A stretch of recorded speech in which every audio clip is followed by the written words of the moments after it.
Yeah, you might have to clarify what you're talking about here. I've just said you're not virgins, and you're just like, yeah, it was great to try it. Talking about the Lightning Network, right? Actually, let's bring that up while we're here.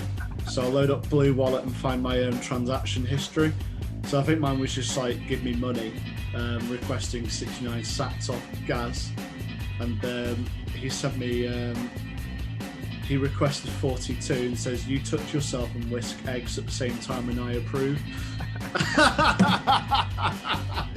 Bitcoin's probably a Ponzi scheme, only for criminals. It's boiling the oceans. However, we're fine with it. And it causes COVID. Yeah, got to kill some grandmas along the way, and yeah, whatever.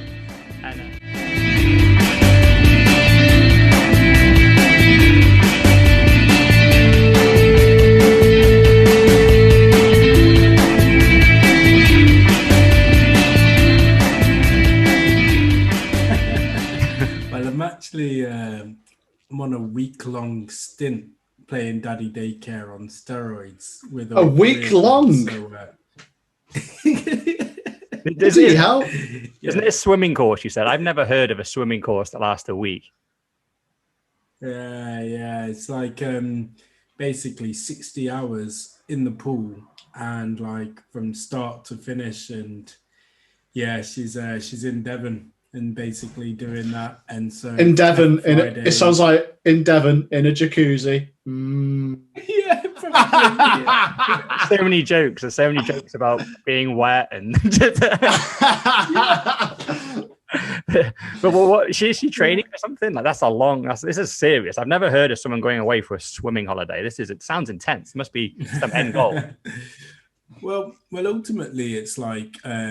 To teach kids how to swim and obviously the safety of the kids and the parents in the swimming pool. So she works for Rebecca Adlington and her Swim Stars school. Right. So previously she was doing it independently, so as a sole trader, but whereas this will be for the company. So there's loads of protocol to go through, and essentially like it's £4,000 for the week, and but they pay for that course. However, of course, if you leave them within the 2 years, then you owe them that money back because everything's paid for, your fuel, etc., and accommodation, food throughout. So yeah, I've just been trying to entertain them as best as possible. So just before I was about to put the youngest to bed, his sleep monitor decides to die. I was like, for fuck's sake. So screwdriver in hand, fixing that, putting new batteries in. So that cost me a couple of minutes. I haven't even, it just literally ran to here. So yeah, when your amazement, Ross, of yes, a full week. So yeah. Yes, no, you're not bad. When you said you were on your own, I was like, Darnell barely makes 8:30 when he's got support. Without support, I think this is a 9 o'clock jobby. I think me and Ross are going to have to do the first half an hour, and then you're just going to have to join whenever you join because you made it. You're like 6 minutes late. That's a lot less than I thought it was going to be. It's like it's always the case, isn't it? Oh, I want an extra hug. I want some milk. I want to do my teeth again. I'm like, I'm just gonna. You need to lay down the law. This is Daddy, no mummy tonight. Get to bed now. Yeah, but once they're in, that's it. They're in. So I have no issues with them asking for these little requests because the extra minute or two, I have no more issues until I actually have to wake them up in the morning. That's how good sleepers they are. So yeah. Yeah, we're similar. It's like about 7:30 every morning. I have to wake them up. Yeah. That's decent. But yeah, you're both not virgins this week. Amazing. Yeah, it was good to actually try that. I'm glad that we talked about it last week because it meant, actually some practicality. And I've put a tenner on it out of my own money just to have tenner on my Blue wallet, just to have it there. Yeah, you might have to clarify what you're talking about here. I've just said you're not virgins, and you're just like, yeah, it was great to try it. Talking about the Lightning Network, right? Not Does Maya know about you put a tenner on it? I know.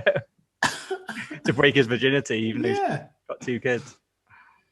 I think she just kind of ignores my investments now after she's told me to not have so much money in Bitcoin, but I lost most of it anyway in a boating accident. But no, what was it like for you guys? So you've obviously like, because it's I must admit, it's one of those things like reading about it, listening about it. I think you've all heard about it numerous times. Like, I've told you about it loads and like explained it in theory, but until you do it, like doing it just makes it real, I think. And now you've actually done it. Because my kind of like transactions were limited to Coinbase onto my cold storage, literally that is all I've ever done. So going on to Lightning, it's a little bit of an experience. It's basically like PayPal. I mean, it's got what I've discovered is that you can get a load of bolt-ons. So send it across mobile phone numbers, which I thought was good. But then one thing which I haven't looked into, because the only transaction which I've done is you to me and then me to you, and you putting messages on it as well. I can't remember what it was exactly. I'll find it. To talk about that. So, yeah. Actually, let's bring that up while we're here. So I'll load up Blue Wallet and find my own transaction history. So I think mine was just like, give me money, requesting 69 sats off gas. And he sent me, he requested 42 and says, you touch yourself and whisk eggs at the same time and I approve. Letting you know. Yeah, I thought it was really good because similar to you, Ross, it was just like, so I've done the whole Coinbase thing, and it's amazing as you go down this journey, because you start off with Coinbase and then you may go to Coinbase Pro, because that's all I ever use now, Coinbase Pro.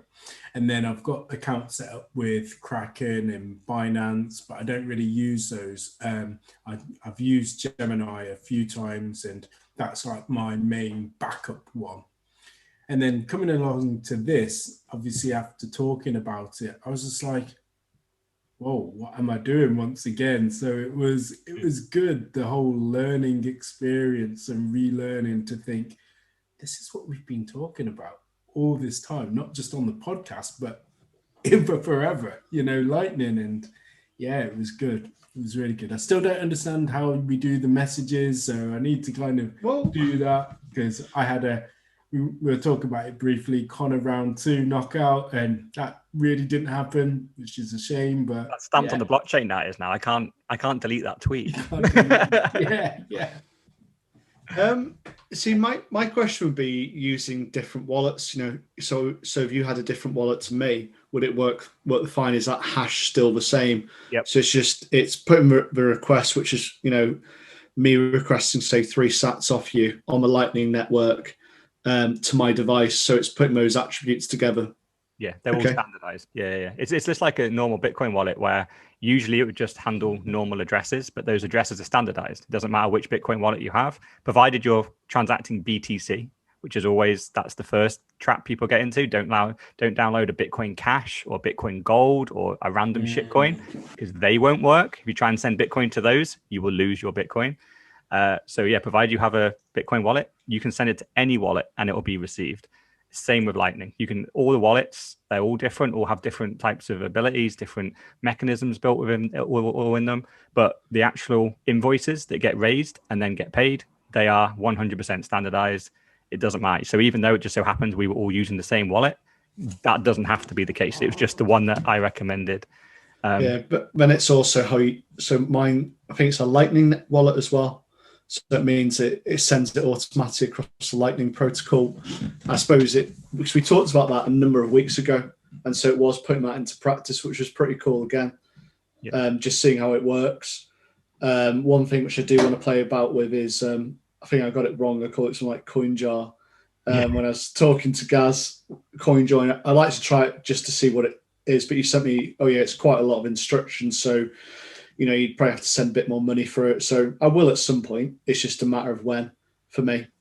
Yeah, because the reason why CoinJoin is more expensive is because of the fact that you are doing potentially dozens of transactions on the main network on layer 1. So that's going to cost, I think last time I did it, it cost between 10 and 20 pounds to CoinJoin my coins. So if you're just putting a token amount of money, like 50 quid or something onto your Lightning wallet, it's not worth coin joining £50 because you're going to lose 20-30% of that money. So it's more, you need to be dealing with, really what I do it for is I coin join the bulk of my stack, right, before I put it onto the ledger. So there's no direct link from my Coinbase to my ledger. It's just sat there. So as far as Coinbase have no clue where my coins are. I will likely, I'm fine. I don't mind the fact they're KYC'd. I'll end up putting them back and, at some point, but it's nice to know that they're not. So yes, you do that for your large amounts of money, you should coin join, but it's a little bit more of an expensive test. I'd encourage you both for now just to continue experimenting on Lightning. There's a number of apps that you can add on. There's some games you can play. There's some random poker stuff. And this is the thing, I think both of you have raised over the weeks. How do you actually use Bitcoin as money? I don't really get it. It's great as a store of value, but I don't get it as commerce. This is it, right? You've started to use it, and we've sent 2 pence between us, and the 2 pence arrived with the other person instantly, 0 fees. That is the magic, right? And no one was in between us. No one could stop that transaction. And the extra thing I like about Lightning actually as well, with normal Bitcoin, you'd have to give me your address, and then we'd agree how much I'm going to send you. If I make a typo, the first we know that I make a typo is when you receive the money. You'd be like, oh, this is either too much or too little. This what's happened here. But just how you did with me, Darnell, I asked for you to send me an invoice for 69 sats. You actually sent me an invoice for 2,800 sats, didn't you? Which was 69 pence. Yeah. So you did the typo. But because I saw that, I just went, I think you've sent the wrong invoice here. You put the 69 in the wrong bit. And you went, and you just did it again.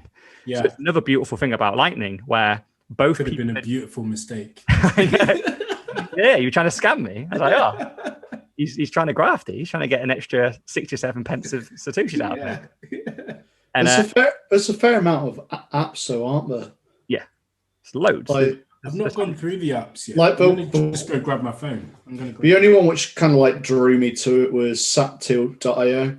So it's sending Satoshis to a phone number. It's one of those things like Revolut, sending a text, or PayPal, sending to an email. I just think it just makes it easy, doesn't it? This is mainstream. I think it kind of joins into one of our subjects, which was about Square, about how can you make it mainstream and easy. And this wallet does, so it's been a bit of a lesson, though. I probably do need to play about with some of the apps, but there's various things around privacy. With Bitcoin being around privacy, you've got a Tor browser in there. You've got receive SMS, generate disposable phone numbers. Paywall.link, I don't really understand what that is. Lock any link behind a paywall. Various things about Lightning and exchanges, and then games, which I just kind of went, I don't really understand why there'd be games on this, so I haven't even looked at them. It's literally, it's for microtransactions. So this is what it opens up, right? So if you've got a game, so this could be beautiful if I wanted to build out Bitcoin lessons on there, for example. Instead of me asking, because the thing is, I have to ask for at least £2 on any app network. By the time you take off all the Apple's fees, the banking fees, out of that £2, I think I get about like £1.10 or something. So pretty much half of it is taken. So I get the quid.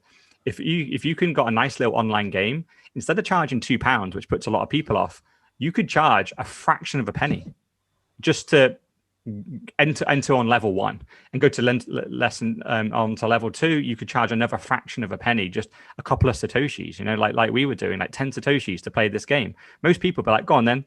And it's just, instead of having evasive ads blinking over the screen where they get a couple of pence for displaying those things, instead you can go, you know what, we want a better user experience, but we do need to kind of pay for hosting this game and building it. Can you just send us some Satoshis? And yeah, it's not £2, it's like a penny or half a penny. So it's micropayments. This is what Lightning enables. And it could be, this is one of the kind of like founding things of Bitcoin. And it almost went away because the network fees got too big. Having micro payments all across the internet and getting rid of advertising and making just people pay their way, but tiny amounts so that you barely notice. So over the course of like an entire year, it might add up to £100. But for the price of that £100, of those tiny little fractions of a penny going to the various websites that you visit, you don't see any ads.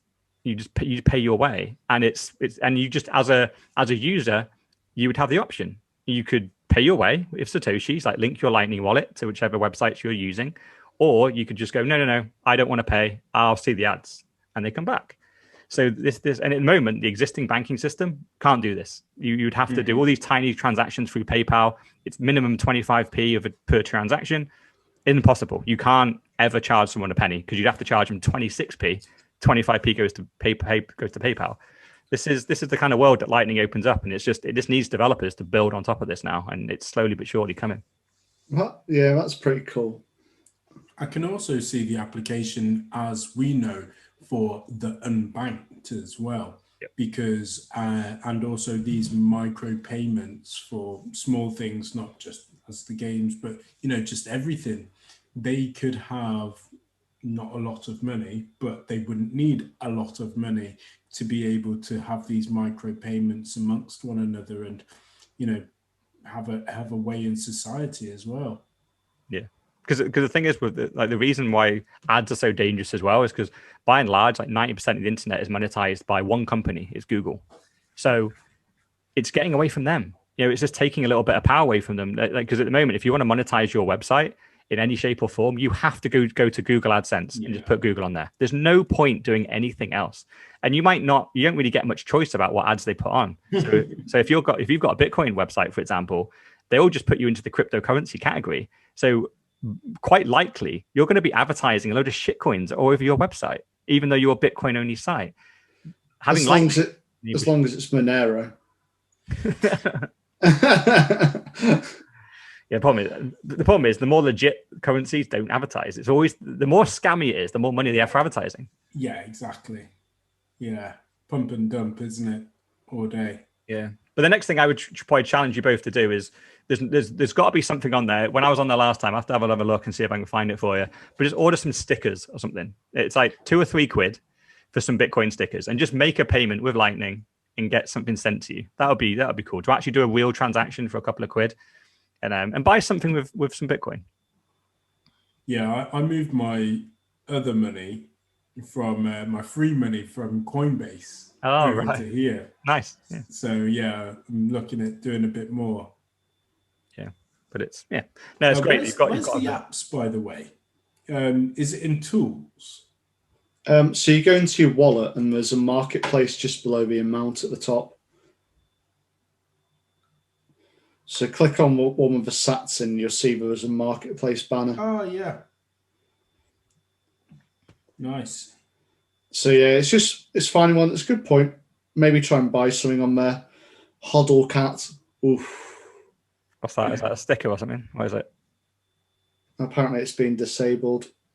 Yeah. The thing I'd encourage as well, that isn't every Lightning app. That's just the ones that Blue Wallet have chosen to put up there.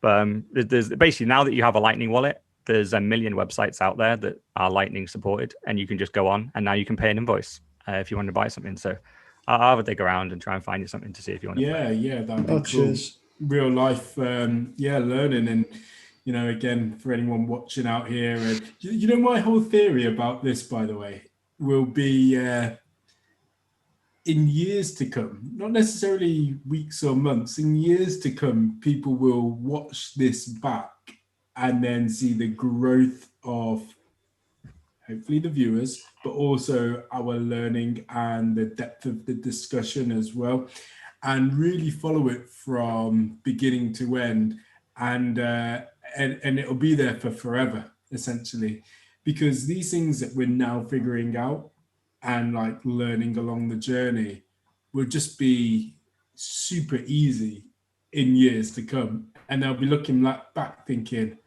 you guys were dumb. But it's because it is so early. Yeah, I think in years to come, people, if anyone watches this, they'll be calling you boomers.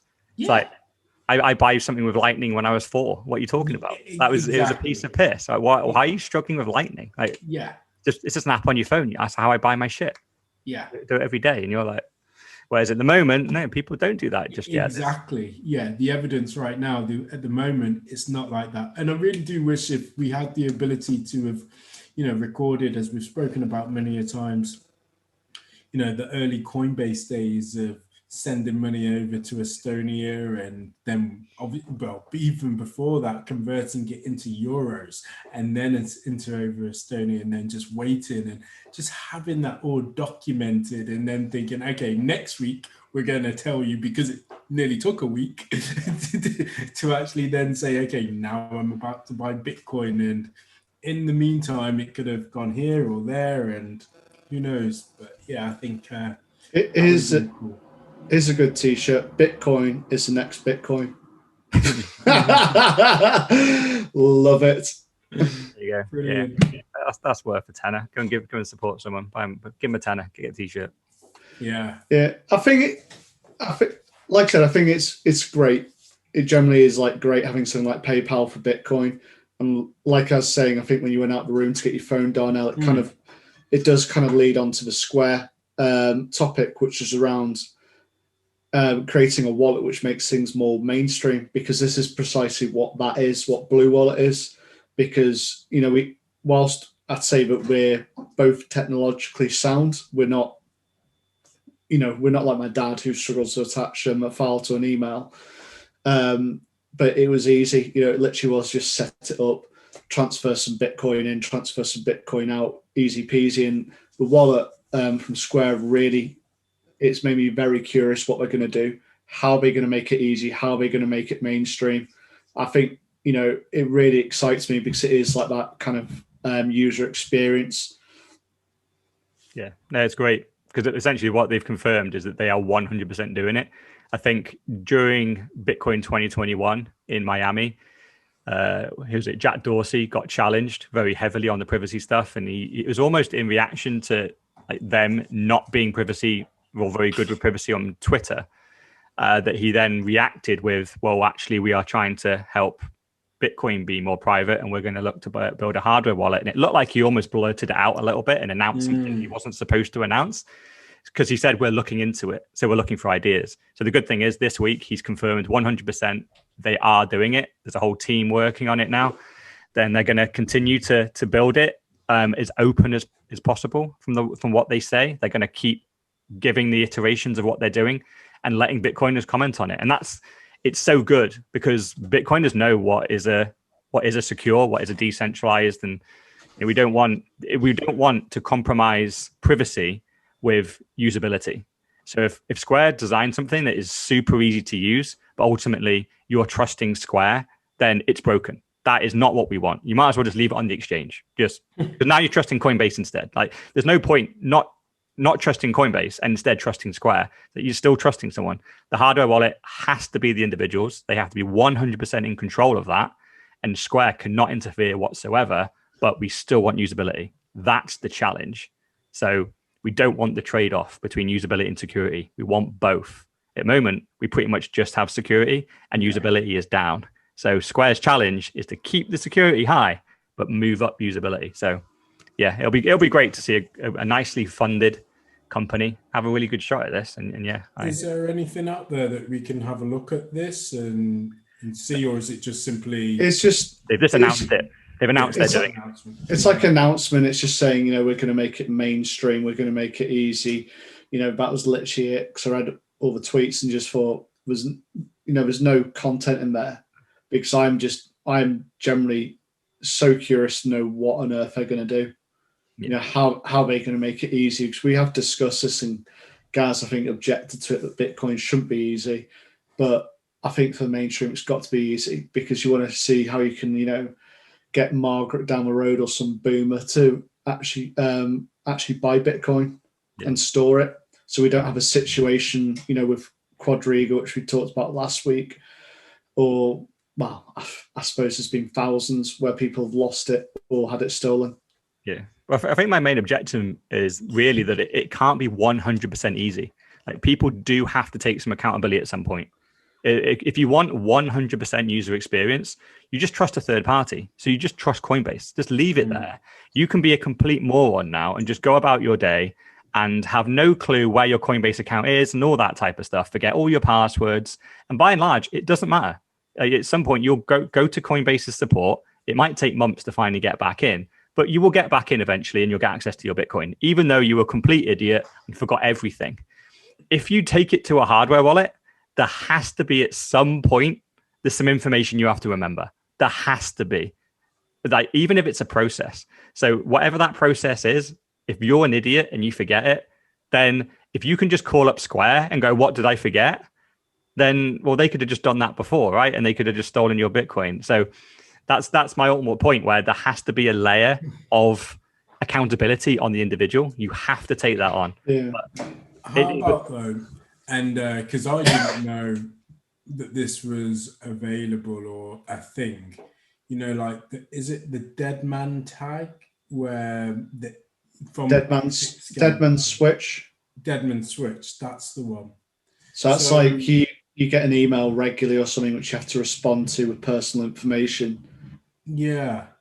But let's say something legitimately happens. You're in a car accident, or you know, you die suddenly, or something happens, but of course you want to pass your Bitcoin and your wealth onto your family. Like, but if it's all here and it's remembering on the individual, how are we going to get around that? Yeah, well, I think we briefly touched upon that, because it does need to be in your head, as in you need to know where to go. So yeah. I would still recommend, because the thing is to remember as well, you could have a head injury anyway. You could be in a car accident and not die, but forget whatever's in your brain. You could have a memory loss. So it's very, very important to write everything down on paper and then just ideally split it up and just put it in separate places. But the way to distribute it beyond yourself is just to tell one other person, someone that you trust, and ideally, you know, hopefully they don't die as well. And that would mess it up. But but inheritance planning for Bitcoin is a massive topic, and there are companies actually being set up that will help you do that, where they essentially, you can put certain passwords to one side and give it to your loved ones. But those passwords on their own, it's like basically giving them, say, 3 of the 4 pieces of your 24 words. So they have, what would it be? Like the 16 of them. But like the final 8 are with a third party. So that third party can't do anything with the 8, but there's a load of passwords and like basically KYC type information they have to get through. But if you do die, they have the 16 on their side, which are useless on their own and they can't steal your money. But then they phone up the third party and go, once they pass all the verification, prove that you're dead and this is why they're calling, they can then get access to the final 8, and boom, they have your Bitcoin that way. So again, there's so many, just my mind's racing of how many things that you have to do to get over that. First to get in, and then obviously for the other person to get in as well. So imagine I'm your trusted party. How do I show to them that we're linked in some way, you know, and it's me, unless obviously, of course, I'm the named nominee party, but I'd have said it's you. There would be a list of passwords I'd give you. You'd have to have my death certificate as well, that they would then check. So provided you can prove that I'm dead, that you are Darnell, they give your driving license or whatever to them. You probably would give them 2 or 3 passwords that I'd also have given you that only you would know. Once they're sure that it's you, then they would. But it's always the problem. It's always the problem. You're trusting someone, aren't you, right? Yeah. And so the person you trust, you got to hope they don't try and pretend you're dead and nick your Bitcoin, right? But it's better at the moment. What I've done is my brother is my like kind of third party. So at the moment, like, if he wanted to steal it all, in theory, he probably could, because I haven't taken anything out. It's just he knows how to do it if I ever disappear. Whereas that is not everyone has that type of like trust in probably one other person. So that's when you want to go, you know what, you are my backup. You're kind of a technical mate that I trust that could get my Bitcoin back, but I don't want to trust you with my life savings just really have to be cross my fucking fingers. So you know what, you're gonna have 2/3 of the words. This company, the other ones, they know who you are. If the time ever comes and I'm dead, this is the number you call. These are the passwords. This is what they're going to ask. And this is how you get my Bitcoin. But by the way, my wife knows, so she'll be on the call as well. She knows how much Bitcoin's there and all. But this is the thing. This is serious inheritance planning. And in reality, even with bank accounts, like, you still have to do it to a certain extent. You know, If you've got your money in loads of different bank accounts all around the world, and you just randomly die, and then your missus doesn't know where the money is, like that money will disappear. Like you won't get it. They're not going to find you and go, oh, by the way, here's some bank accounts that is owed. They will just hold it for like 25 years or something. I think it's like statute of limitations. Like once they had the money for 25 years, it becomes theirs. So they're not even incentivized to find you. They will just keep it. So I was just about saying, you use the word, they're not incentivized at all to want to give it you back. It's for you to get it back and to be proactive about it. But if you don't know, as in the other person doesn't know, then it's just a waiting game. Yeah. It is an interesting topic. So I think we touched upon this many weeks ago. And I think, well, myself and Darnell, I think probably got to do better planning. Yeah. So it is that kind of like storage of your words, and then everything else, and then also come out that process. So there is always that question in a Bitcoiner's head: where the hell do you put things? So I think it was it the Winklevoss brothers who have got theirs split into about 7 different banks or something? Yeah. All across America. Yeah. Banks could be controlled some a bit like. I wouldn't put it into bank deposit boxes. No, definitely do not do that. I mean, also you're paying then as well, aren't you? Just a fee, an annual fee for that, and it's just long. But better inheritance planning. Maybe that's a show 2000 and whatever number where we finally cracked it and made it super easy. Because I think that one's a difficult subject. I think it's also security, because it also blends with that topic as well. Because I've got like what I've done it, and it's an absolute pain to get my. to get my words, pain in the rectum. But it's a place where I can store it, and I think it'd be very, very hard to find. I still challenge. I know there's loads of usability to be done, but I still think it's relatively easy. It's a USB drive. You freaking plug it in, and it fires up, and you just need the password. The 24 words thing, you don't actually need to go near those quite often, provided you train like your wife or your girlfriend or your brother or your whoever you're going to trust. If you just like give them tell them where the actual physical ledger is and how to access it and what the password is, all you need to do then is just show them how to use it. And it's a USB drive. You just plug it in, you fire up Ledger Live, and you can send it to an address. If you just talk them through that a couple of times, they're in, they're done. That's it. And then you just lock it away again and go, right, this is, if anything happens, you've been through it once. You might be worried, just take it slow. Even write the instructions down. Literally, I've written like a 10-step guide. Just, this is it. It's in here. Code is this. You open this. Then you go there. Then you go there. Do not send it to my Bitcoin address, because that's going to be in my name. You send it to yours. This is your Coinbase account. This is your address. It's easy. Is this for your significant other? What's that? No, it's my brother.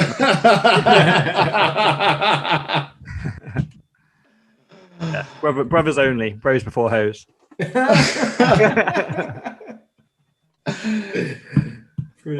I still say it's still pretty easy. You should just spend some time and just go through it. And I think it's quite easy. Yeah, you're right. But it's a topic which we'll touch upon when we figure it out. But I think we should probably raise it again in the future when we've the inheritance planning and also the security aspects. Yeah. And what the kind of options are, drawing up a list. I think from this subject, I know we had a bit of a follow-on from the last one, but it kind of feeds into, saying bros before hoes, the Tinder honey trap. Yeah. Because I read it, but I didn't actually research about what the multi-sig was, so I don't actually... Was that basically his Coinbase account, some kind of security or something on it? No, Coinbase didn't. So this whole story, so basically this guy had been on Tinder and he matched with someone, and she said she was a crypto trader in her bio. And then he went, oh, great, I do that as well. So that obviously then got her alarm bells going. And it's obviously she's bait, right? She's saying she's a crypto girl, trying to attract crypto boys to date her. And then, yeah, he goes on this date. It all goes swimmingly. First date, she's back at his. He's feeling fine at this point. But then she roofies him. They have a drink and she roofies him, which with, I think, I'm not sure what drug it was because he barely remembers it, but he does remember giving her his Coinbase password. He logged in. He had 2FA set up, but he was there. So she did the 2FA. That's what she did. She asked for his code for his phone. So he gave her the code for the phone, and then she just used the 2FA, got into his Coinbase. He had some Bitcoin, apparently just a relatively low amount of Bitcoin on his account. She emptied that, sent that straight out to one of her private wallets on her phone. But then she wanted his cold storage money. And yeah, unfortunately, he had separated that out enough that he didn't know the codes on the top of his head. So he didn't give them to her. So she left. But it's a huge warning there that Bitcoiners, you're a target. She did not date this guy for any other reason other than to scam him. She did clear out his Coinbase, but fortunately, there was barely any money on there. He had it in cold storage that he didn't know how to get access to it in the state that he was in. And yeah, so she didn't get his access to his main stack, but they're out there. They're setting the honey traps. They're coming for us. Oh, gosh. These hoes have gone digital. So, what? So he had his money on a ledger, but he didn't know the PIN codes or something.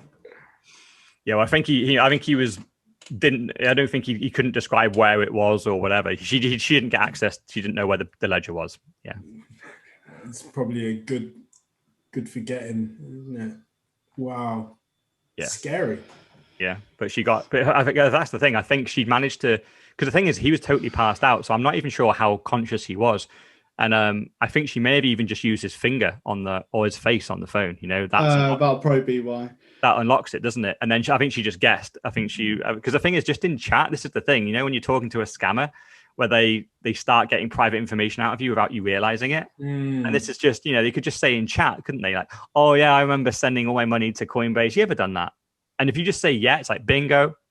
Once I get your password, Coinbase is where I'm going. Yeah, I just need to innocent conversation. Absolutely. Yeah, it's just what exchange do you use? What's your favorite exchange? If you went, oh, I love Gemini, I might bang. It's Gemini. I don't go to Coinbase. I go to Gemini for you. And so he's told her that. So that's why she went straight to Coinbase, got him to unlock it, had 2FA on. Doesn't matter if she sat next to you with access to your phone. Boom, straight into 2FA. And empties his account. He didn't say how much he had in there, but it didn't seem like a lot. But yeah, the fact that it's gone, isn't it? Yep, it's an expensive date. Yeah, it's just, you see, on this, one of my problems was he was just like, yeah, I'm a crypto trader too. And I think, what kind of dick says that? Yeah. And I just kind of think it's a kind of situation, if you're kind of like meeting girl or man or whatever your preference is, and you start saying, I make this much money, it's just like, if you've got nothing else in your life, that's what instantly goes on in my head. So I'm a bit like, if you're saying you're a crypto trader, have you got nothing else? Oh, man. I suppose you can tell you're new, like out of the dating scene for years, man. This is what everyone does. Everyone freaking bigs themselves up. They're all freaking whatever the best things in their life. They put the highlight reel on, man. So this is the thing. You are selling yourself to another date, and you just got to realize it's someone. But if they go too monetary, then yeah, I just think the money's a bit of a one, and it just sounds like he tripped himself. Ross, potentially. You're married for love, mate. Not the rich parents.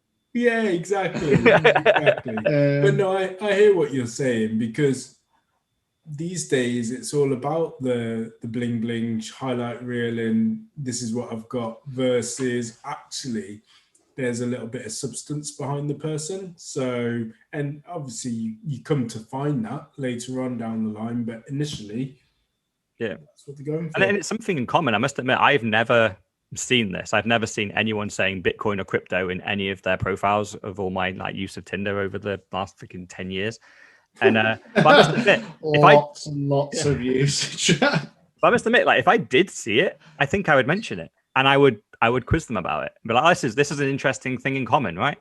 And but yeah, I'm always super aware. So whenever I do get questioned about it, I always downplay it for quite a while. I don't tell anyone I have a business in it or anything like that, because yeah, I'm always worried that my security could be at risk. I'm going out to meet someone. I don't know who I'm going to meet. It could be looking 5 guys and they're just going to grab me and shove me in a car and be like, we're going back to yours and you're opening up your ledger, mate. I'm like, fuck, what am I going to do here? Yeah, not your legs, your ledger. Yeah. What do you say? What's your job? Yeah, what is your job? That's what I was going to ask you. I say I build mobile apps. Okay. Yeah, and I invest. And if they dig, I just say stocks.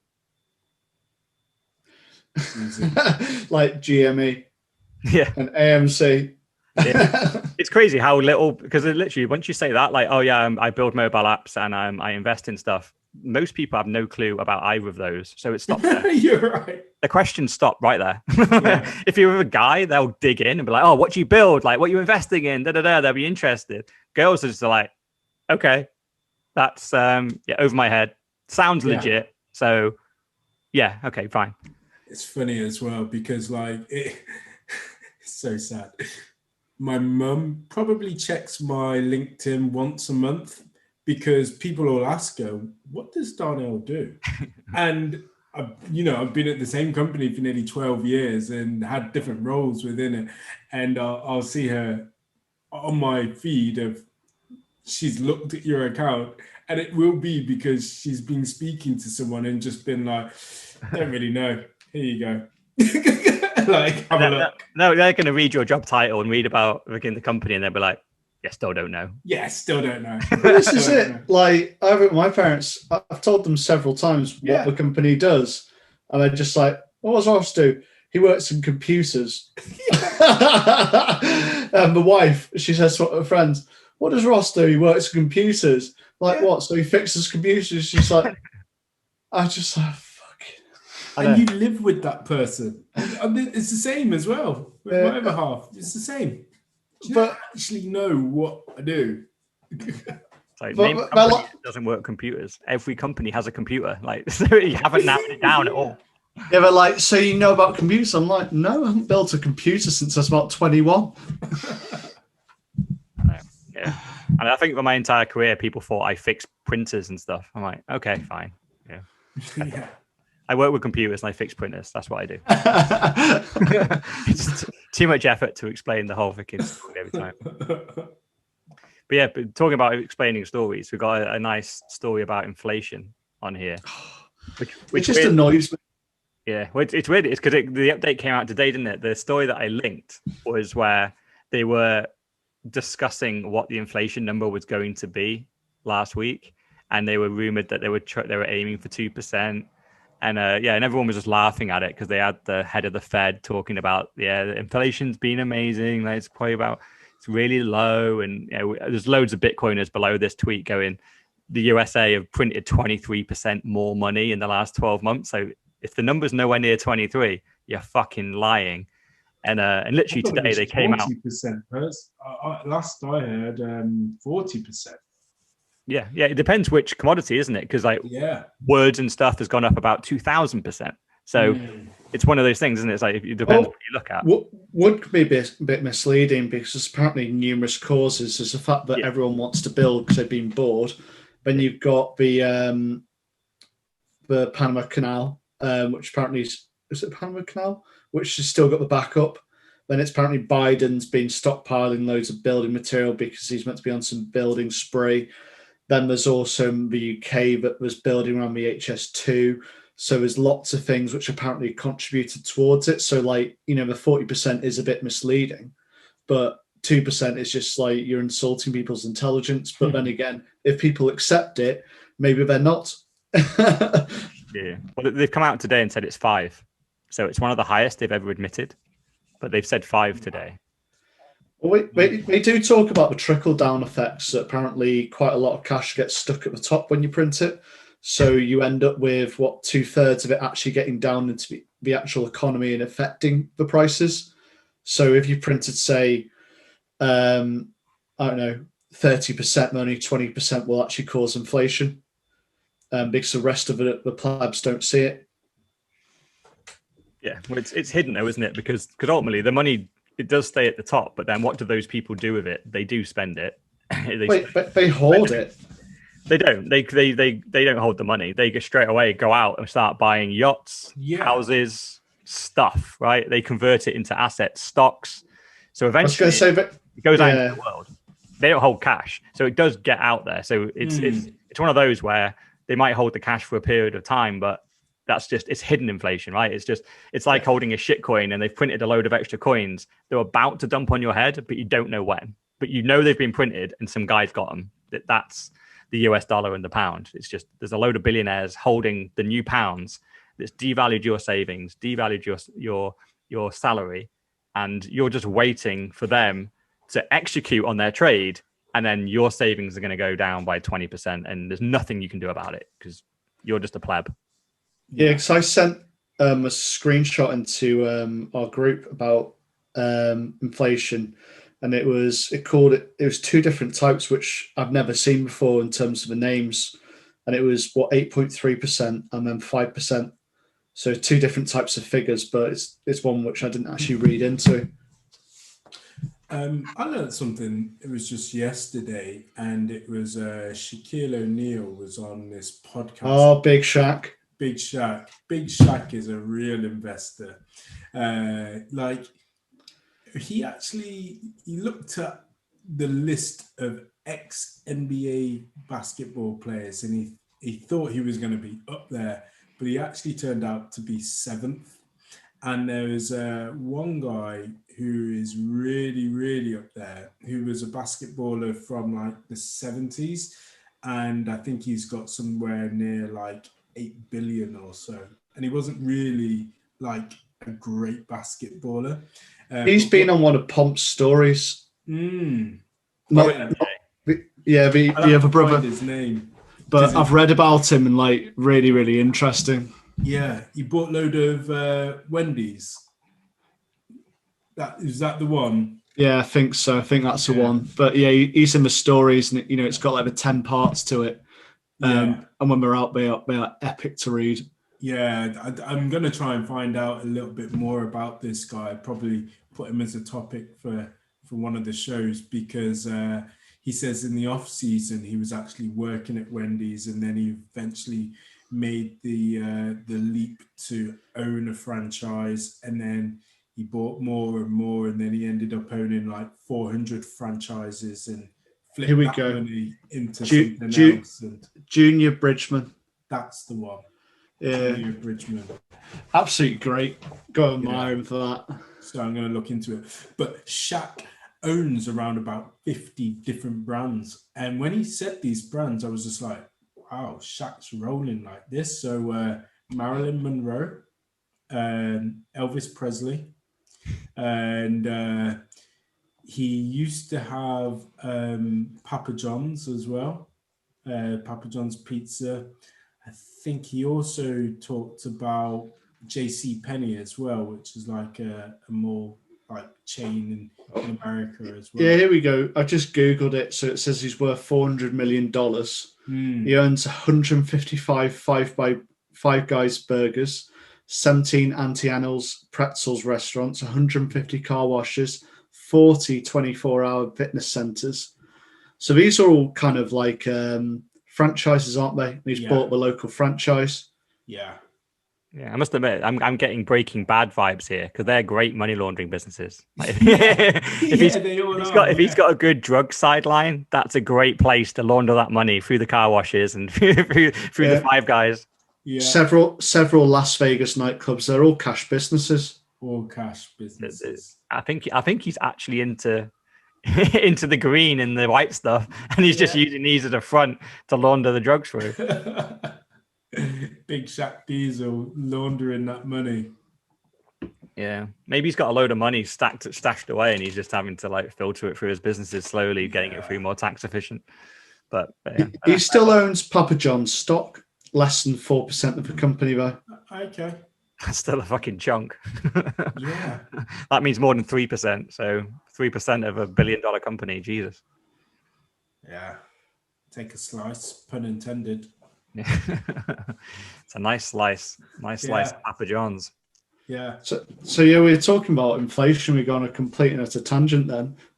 I don't even know how we got there, but Yeah, but no, it's good because if going back to inflation, the next story down there is, I think this leads on from where we were last week, where we had the government officials going, please don't call our money fiat. Like, it's offensive. Like, people don't like it. Stop it. And this is the next iteration of that now, where they're going, oh, hyperinflation could happen. Oh, and by the way, if it does, Bitcoin's to blame. They've actually got the cheek to go, the reason why we could hyperinflate is because people are converting their dollars into Bitcoin. Please don't, because you're going to hyperinflate the currency. It's like, you've got this so the other way around, but fair play. There is logic there. Yeah, there is. Because it is kind of true. It's becoming more and more obvious that Bitcoin is going to break further into fiat world. And when, as that becomes, fiat's going to become less and less worthwhile. So it is going to hyperinflate. So he is right. But you got to ask the question, why are people going to choose Bitcoin over fiat? Because if fiat's fine, stay with it. If it isn't, what are the problems? And this kind of goes into some of my notes which I put for the shitcoin, which we'll leave on its own because like it's a great subject. Because oh god, I think it made me ill what I watched. But anyway, it is, why would you choose Bitcoin over fiat? And that's the question which you got to ask, or flip that over. What is so bad about fiat that you're going to put your money into Bitcoin? And it is the fact that people are devaluing your money constantly. So they are stealing your savings. They are stealing somewhere between 2 and 5% most years. The last year, we're talking like minimum. 15. We're talking 15, 20%. And they're also taking your time. So they're not just happy with saving, with stealing your savings. They're also going, well, your job is worth 5% less this year. So you got 5% less purchasing value. And that's the whole point about Bitcoin. And I was thinking about this just before we went on the call, when, you hear someone says, oh yeah, I know about Bitcoin, but I think it's a risk, it's a gamble. And it's like, if you actually knew about Bitcoin, knew what it stood for, it's not a gamble. And you'd actually understand why you should purchase it. Admittedly, I suppose there is a little bit of gambling because it is all about adoption, but you'd understand the whole power of it instead of buying doggy coin or what's it called, Dink Donk or Pink Point. Pink Point. Polka Dot. Yeah, Polka Dot, Stella, whatever it's called. Stella Lumens. Yeah, all that kind of crap. Like, the whole point is, like, he's saying, oh, if you go to Bitcoin, you're going to fuck up fiat. Well, it's like, stop fucking up fiat then. Yeah. Like, literally, they are stealing from under your nose. Like, you wouldn't let someone take, say, £5 out your pay packet every week. You wouldn't let them take 50, 500, whatever that 5% is, and they are. Kind of feel like that's exactly what Saifedean will go into in like real depth. And if those postage and packaging fees come down,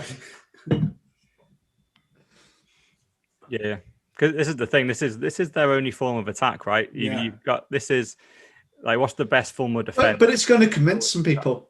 Yeah, it will. It really will. It really will. Because people won't look into it and then kind of question it. It'll just be like, oh, right, okay, that's what it says. And they'll run with it, because to actually challenge it, it means that people actually have to think and, really test things for themselves.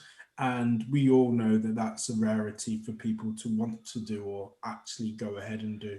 Okay. Well, this went into, what was it, last week? Was it a week before, my father-in-law gave me an article about Morgan Stanley head saying that Bitcoin's going to dip by another third. And it's just was that Jamie Dimon, JP Morgan? Yeah, one of those. But I was just like, how does he know? And I said to my father-in-law, I said, his whole business is based on fiat. Like, his salary, his £1 million salary is based upon fiat. Of course he's going to say it. It's in his interest. Yeah, and who was saying this? It was one of the top guys in the Fed. So he is directly responsible for the money printing and hyperinflating the US dollar. So let's put it on a different term. He is directly responsible for skimming 5% off your money and reducing your purchasing value by 5% and reducing your time per hour by 5%. Yeah, making you work 5% longer in your life before you can retire and enjoy your time. Yeah. That house which you wanted to afford, but you're 5% short, that's him. Yeah. And he has the balls to come out and go, the solution to that, this non-inflating sound money, that is why the dollar's failing. This little project that started 12 years ago by one guy freaking threw it out there, open sourced it. No, nothing to do with the fact that since 1971 they've been fucking burning that money printer like there's no tomorrow and giving it to their mates. No, it's nothing to do with that. It's this little project over here that popped up 12 years ago. Fuck off. It's dangerous. It's for money launderers, drug dealers, and blackmailers, as we discovered with the oil pipeline. But stay on fiat, and we'll take 5% more off your money next year. Yeah. And also, it is like I remember seeing on Safedeen's website, modern day slavery as well. So like the way that it's happening, and we don't even know it. Yeah. Well, this feeds in beautifully to the next piece, because I think this is where the whole narrative against Bitcoin is building. So there's a whole point here where the EU, really close to home for us, is where they've actually discussed proof of work and proof of stake. So I think we can probably start with discussing what those things are. Yeah. But it's very interesting that these guys, so just as you said before, where it's only for money launderers, Bitcoin's probably a Ponzi scheme, only for criminals, it's boiling the oceans. However, we're fine with it. And it causes COVID. Yeah. Got to kill some grandmas along the way and whatever. And but provided it's proof of stake or it's like a central bank stable coin, then it's okay. And you've got to question yourself, right? Why are those two okay? Why do those suddenly now not become Ponzi schemes only for criminals? And in reality, the real reason that they're pushing for these two versions of crypto, not Bitcoin, to be okay, is because straight away they are centralized, they are controllable. The entire threat of their fiat money goes away. Because if Bitcoin ends up taking over and it's proof of stake, they can attack it. It's easy. They can take control of it, and it becomes fiat again. Some government will take over Bitcoin. They'll suddenly get access to the money printer again, and they'll go, "Don't worry, we're just going to print 5% more Bitcoin every year." This is what they're aiming at, and it's just so fucking obvious. They're trying to demonize Bitcoin, say it's not great unless we take control of it and we'll make it safe. That is their angle. And so, just to break down the terms there, so it's one which I think I put forward, and then you've merged it with the subject of the EU, like proof of work and proof of stake, because you always hear the terms. I think they can be quite confusing. So proof of work is where you use miners. So every miner counts as the same. It's just the first one to reach the answer wins the stake. That's what it is. So they win the prize, which is the block block reward. Whereas proof of stake is if you have a bigger stake, you are most likely to get a reward, which is a fee. Is that correct? Yeah. It's you literally have to stake your coins. So you lock them up. So whoever, and the bigger your stake, the more chances you have of winning the mining fees, and you have more votes on the network as well. So it basically rewards whales, right? It's basically the fiat system again. Whoever has the most money has all the say. In Bitcoin, you don't have more say based on more money that you have. We all have one node, one vote. You're still a pleb. Yeah, everyone's a pleb in Bitcoin. Whereas the second you move to proof of stake, the whales now have all control of the network. They take the majority of the fees. And Ethereum's moving to proof of stake, isn't it?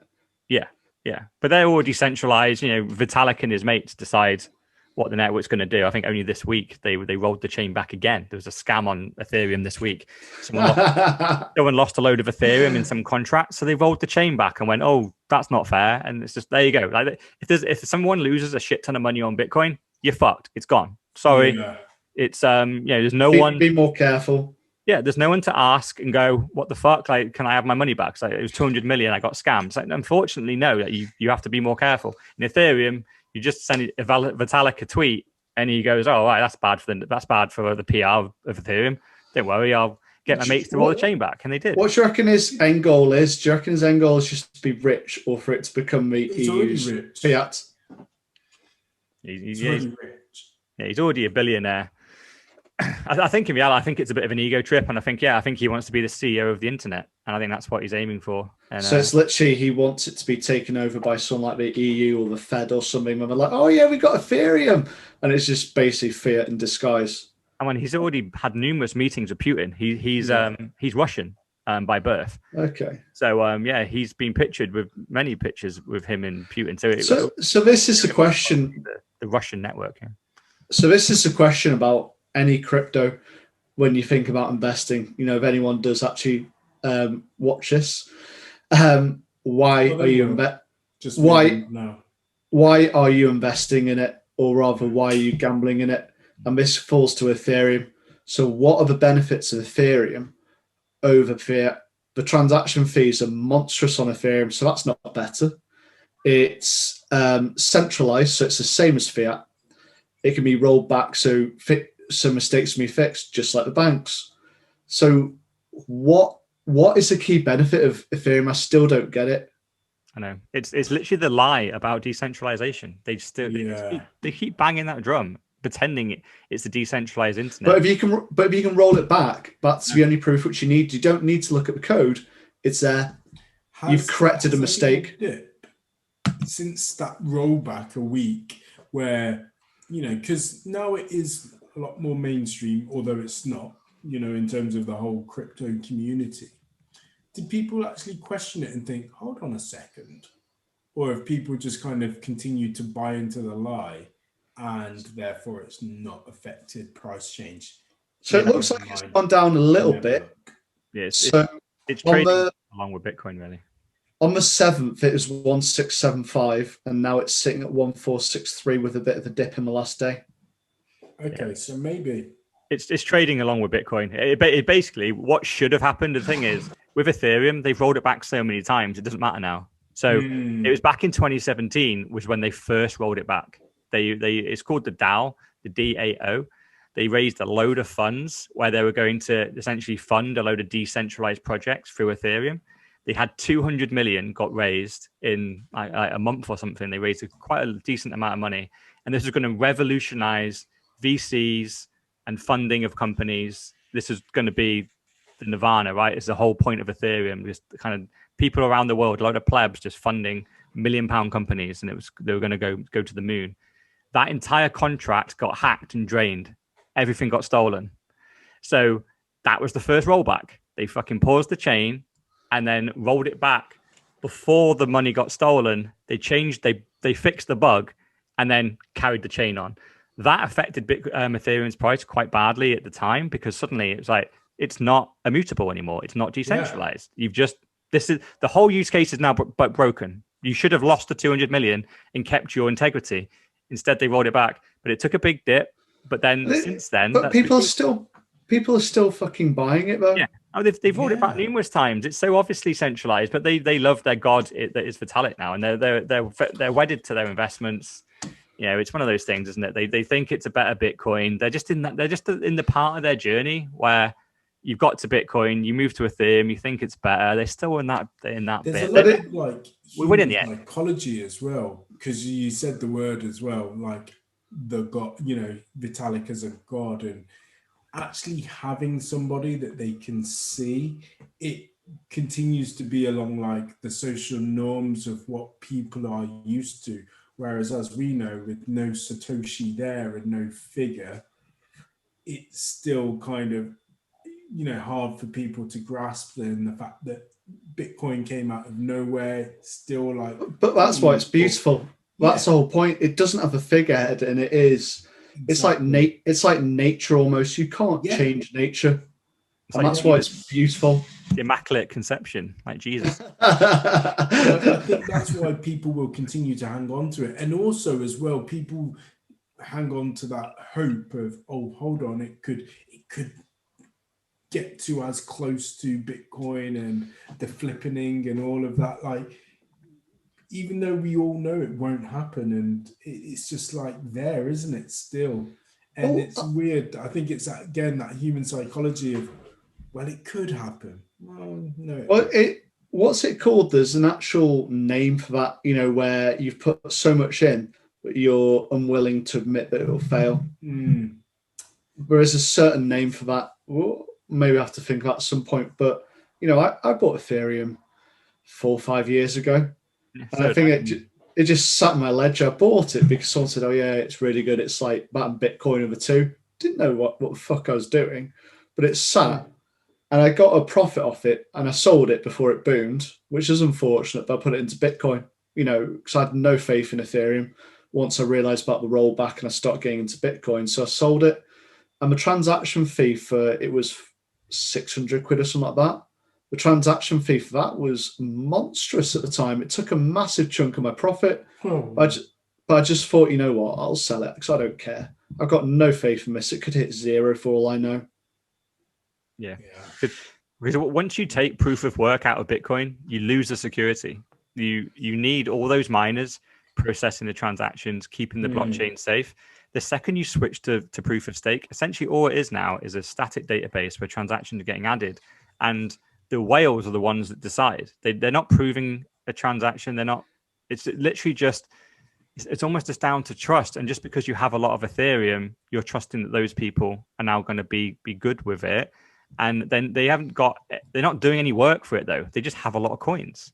And this is pretty much like real democracy, isn't it? When I say real, I mean actually what's happening in places like the UK, whereas you've got Bitcoin, which is meant to be proper democracy. Yeah. So I think that's probably the comparison, that we should be having equal votes across the UK, but we're not. It's the whales, the billionaires, the millionaires are connected who are really controlling things. And that's probably the best way to put it into a real life scenario. But if you're buying Ethereum after you've watched this or watched anything about it, you are fucking stupid. And if you're speculating, then hopefully you go on your journey to buy Bitcoin later on. Yeah. I don't mind people buying it if they're going to try and buy it and hold it for a couple of months and get more sats at the end of it. Fair play. But if you're actually holding it, thinking it's a genuine project and you're planning on holding it for 5 or 10 years, freaking hell, good luck. Because you may not it's people who may not have done their research. There's lots of people who would be like, "Oh yeah, it's amazing because Smudger 1, 2, 3, 4, 5, 10 says that it's the best thing since sliced bread. He says it's a reinvention of Jesus Christ." So, and most of the time, all it is people talking their bags. It's something you learn very early in investing anyway. Even when you're researching stocks, if you Google that stock and find articles that are positive or negative about it, you can almost guarantee the person that's positive has a big bag of that stock, and the person that is negative is shorting that stock. So it's the same with coins. All these shit coins, it's you're going to find a million positive articles about every single shit coin, but it's full of people that have their entire net worth in that coin. So of course they're trying to pump it and get more people to come in and buy their bags, just so they can sell their bags and get out. And the one thing I've always noticed about these shitcoiners, every single one of them holds Bitcoin, every single one of them, and there's a reason for that. It's because their backstop, their real hedge, is Bitcoin. They know that's the safe. What about Vitalik, the guy from Ethereum? He holds loads of Bitcoin. Like how much are you talking? Like 100,000 coins, yeah. So what's that in actual money? Is that like 30, 40 million or something like that? Hundreds of millions. Okay, wow. Yeah, he was in Bitcoin very, very early, right at the beginning. He was one of the Bitcoin core developers. Oh, and he made something shit as Ethereum. Yeah, he disagreed with them. He wanted Bitcoin to evolve, and he wanted loads of changes put into Bitcoin to enable it to do these smart contracts and all this other stuff. But he's fucked it then. And to be fair to him, he was 17, and he went off and he disagreed with all the core devs. He wanted quick innovation. They were saying, no, we want slow innovation. Money just should not innovate fast. It should go slow. It's safe. One mistake and it's over. He wanted to push loads of changes. And so he went off in 2013 and went, fuck it, I'm 17, I'm gonna go build my own coin. And Ethereum was born. And he's done very well out of it, but he still holds all his Bitcoin. He's not stupid. He's just done very well from his scam, but also did very, very, very well from his Bitcoin. Yeah, and the fact he still holds it proves that. They want to use it as a currency, and they're saying that it's better than Bitcoin, but the fact is the transaction fees just make it unusable, don't they? Well, they've got this big BIP 1559 coming. It supposedly makes it all fine. Proof of stake will come. Fees are supposed to go down. apparently it's going to be deflationary. This was their meme is it's going to be ultrasound money. It's just a load of nonsense. So you get like 5 less coins a year? Yeah, well, basically it's weird because with proof of stake, the whole point of staking, right? When you stake your coins, you get rewarded for staking them. You get a % of interest on your coins back. So that therefore means the currency has to be inflating, because where's that interest coming from? There's no central bank here. I thought proof of stake was you got a fee, so you got it in fiat or something. No. You get there's fees flying around the network, and they will go to some of the stakers, but then also that won't make up for the whole % worth. So actual new coins will get mined from the blockchain and get paid out to the proof of stake. And so I think Ethereum's is proposing they're going to go in their proof of stake about 2 or 3% a year of inflation. So that's going to be your reward. If you stake your Ethereum to make decisions on the network, you will get 3% interest, more Ethereum paid into your wallet. However, what their other proposal is, the fees that go around, instead of all those fees getting paid to the stakers, they're going to burn some of the fees and just basically destroy the coins. And their conclusion is, or the hypothesis is, there's going to be about 4% of the circulation of coins are going to get burnt every year in fees. 3% are going to get paid to stakers. So therefore, our supply goes down by 1% per year. So we are deflationary. So therefore, the currency will be worth more and more over time, because we're trending to zero coins, which is super ironic because ever since Bitcoin had a fixed limit, and Ethereum has always been at about 3% inflation every year forever. If Vitalik is on record saying a deflationary asset or a non-inflationary asset like Bitcoin doesn't work. You need 2% of inflation every year to keep new money coming into the system, to keep incentivizing the new players. It sounds like government propaganda. Yeah. And now he's reversed that decision and gone, and you know what? I was wrong. I'm going to Bitcoin's model. But then he was but what's better than a hard cap? Oh, have a minus cap. Now we're better than Bitcoin. That just seems idiotic. It's marketing. It's bullshit. They're trying to be the better Bitcoin again. It's just for a smart guy. Anyway, a smart decision.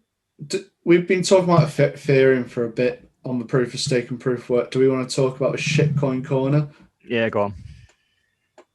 Bink boink. Yeah, you sent me this and called it Bink Boink, isn't it? Dink Doink. Oh, is it? Is it Dink Doink? Oh, right, okay. Here's some of the terms. I paused the video and had a look at Dink Donk, pancake swaps, liquidity pool. Poo coin. Oh, yeah. I think I missed that one. And then there's 10% of transaction fees. So when you send us a 10% transaction fee. So if you send £1,000, you're losing £100. Yeah. And then 5% will go to the holders. So as they pointed out in the video, 80% of Dink Donk holders are Logan Paul and his buddies. So it's just like basically you're building a fucking Ponzi scheme to steal money off your followers. It's the lowest of the low, this. So a bit of background around this. He's trying to sell it like he is an investor, a believer in it.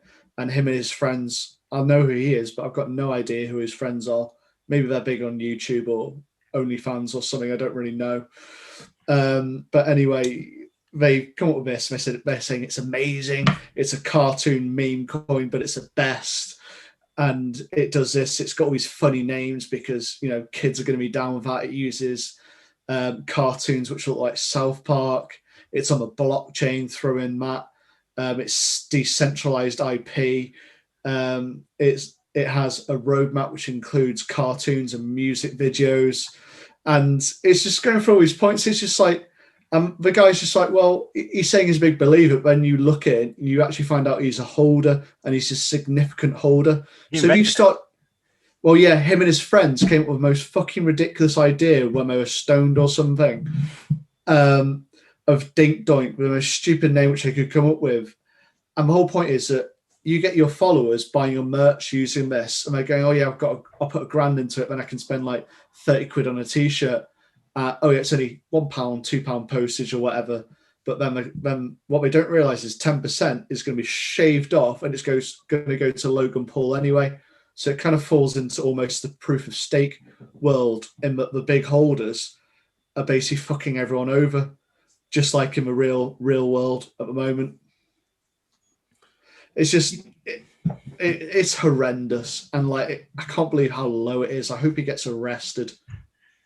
I don't think people really kind of get it though, and that's the sad thing. Like, we're looking into it in the stats and thinking, okay, 10% here, you paying a bit here and this, and you know, at the end of it, what are you actually getting? Because it's worthless anyway. But I don't think people actually take that time to just think, what? Why? Yeah, and it goes back to perhaps, you know, that high time preference, and just going and feeding into that, as opposed to engaging in the brain. Yeah, they're just thinking about gains. That's all they're thinking about. That's the thing. You know, like even in that video, it even says like Ponzi schemes have become normalized. Yeah. And the fact is, the fact it's a Ponzi scheme doesn't scare people anymore, because provided you get on the ground floor of the Ponzi scheme, but on you get out, and everyone's like thinking, oh, it's fine, I'm getting in on the ground floor. No. Ground floor was 4 weeks ago. The founders are there. You're now getting on floor 220.